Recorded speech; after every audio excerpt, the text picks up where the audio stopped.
Shalom, salam sejahtera bagi sekalian umat beriman. Salam bertemu kembali di akhir pekan ini, Sabtu tanggal 21 Desember 2024. Kita boleh bertemu dalam sukacita, dan biarlah pertemuan kita menjadi berkat bagi sekalian umat percaya. Kasih karunia dan damai sejahtera Tuhan senantiasa memelihara sekalian orang percaya di dalam Kristus Yesus Tuhan kita. Amin. Saudara-saudariku yang dikasihi Tuhan Yesus Kristus, mari kita dengarkan firman Tuhan yang ditetapkan pada hari ini, Sabtu tanggal 21 Desember 2024, diangkat dari kitab Nabi Yehezkiel pasal 37 ayatnya yang ke-14. Ini kebenaran firman Tuhan. Aku akan memberikan rohku ke dalammu sehingga kamu hidup kembali. Dan aku akan membiarkan kamu tinggal di tanahmu. Dan kamu akan mengetahui bahwa aku Tuhan yang menyatakannya dan membuatnya. Demikian firman Tuhan. Saudara-saudariku, Bapak Ibu yang diberkati Yesus Kristus, kita telah melihat akhir dari nubuat Nabi Yehezkiel. Di sana Allah menyatakan apa yang akan Ia lakukan bagi umatnya ketika Roh Kudus dicurahkannya.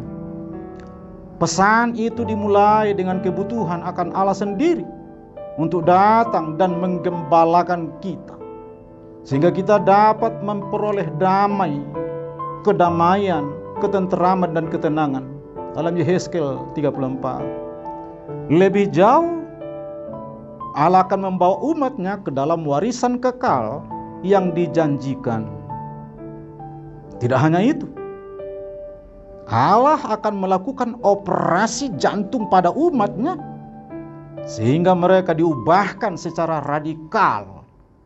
Kalau kita baca dalam Yehezkiel 36, Allah akan membersihkan umatnya, menyingkirkan hati mereka yang keras kepala,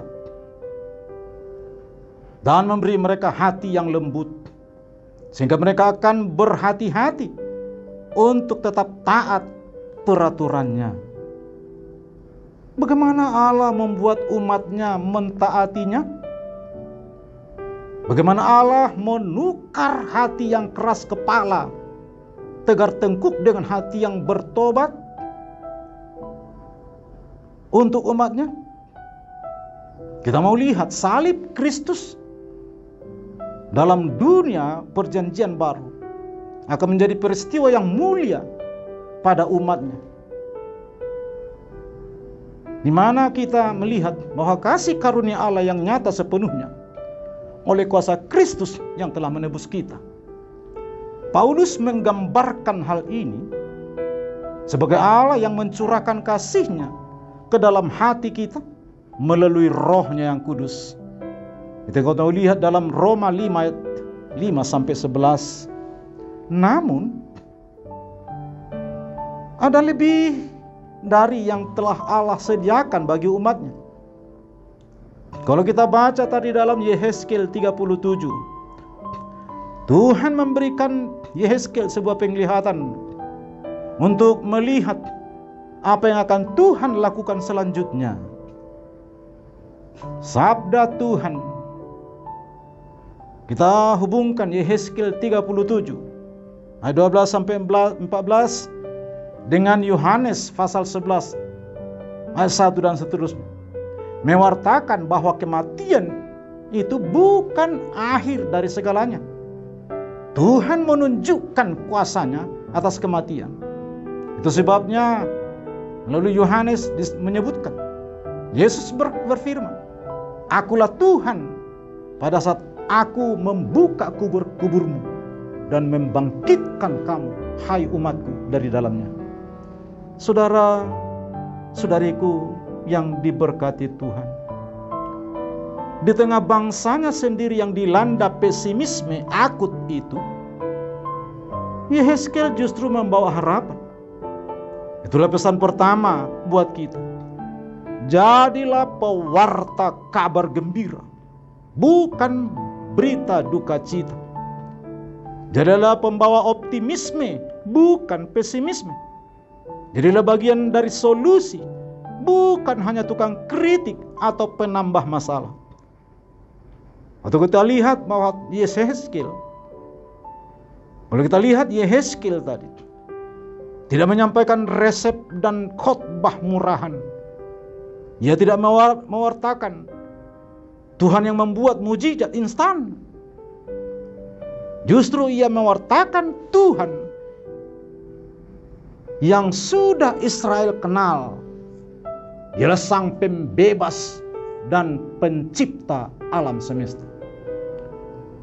Lalu pesan yang kedua, beritakanlah Tuhan yang membebaskan. Yehezkiel memberitakan Tuhan yang akan membuka kubur-kuburmu dan membangkitkan kamu dari dalamnya, hai umatku, dan aku akan membawa kamu ke tanah Israel kembali. Janji ini membuat Israel mengenang perbuatan Tuhan dalam sejarah mereka. Mesir dahulu adalah kuburan, yakni kuburan mereka sebagai budak. Mereka sudah Tuhan bangkitkan dari tanah perbudakan itu. Kalau kata membangkitkan dalam janji ini, mengingatkan mereka pada tindakan Tuhan yang mengeluarkan mereka dari Mesir. Mereka sudah diangkatnya dari kubur perbudakan. Itulah yang segera Dia lakukan bagi umatnya di pembuangan Babel.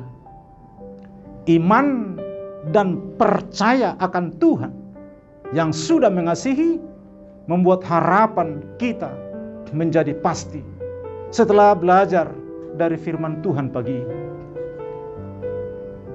Ketiga, beritakanlah Tuhan yang menciptakan. Yehezkiel memberitakan Tuhan yang akan memberikan rohku ke dalammu sehingga kamu hidup kembali, dan aku akan membiarkan kamu tinggal di tanahmu. Saudaraku, janji ini mengingatkan kita pada kisah penciptaan pertama yang menjadi hidup karena dihembuskan roh Tuhan dalam Kejadian 2 ayat 7 itu. Kalau kita kembali, pembuangan adalah momen penciptaan ulang. Umat yang dibebaskan dari pembuangan bukanlah Israel yang lama, tetapi sungguh Israel yang sudah dibaharui oleh kuasa roh Tuhan. Jati diri mereka diperbaharui oleh Tuhan sendiri. Kita tengah diliputi kecemasan akut mungkin. Ya boleh karena kondisi sosial, saudaraku, melemahnya daya juang kita. Di sana sini terjadi bencana air, bandang, dan longsor yang meluluh lantakkan perekonomian, mengancam kehidupan ribuan umat. Berbagai doa yang kita serukan mungkin terasa tidak terjawab. Kita mati dan terkubur dalam penderitaan, kesedihan, ketakutan, dan putus asa. Bacaan renungan kita hari ini memberikan pesan tegas, justru dari kubur-kubur seperti itulah Tuhan akan membangkitkan dan menciptakan kita secara baru. Roh Tuhan pasti akan mengubah pembuangan klasik Babel menjadi momen penciptaan, pembebasan, dan pembaruan. Amin.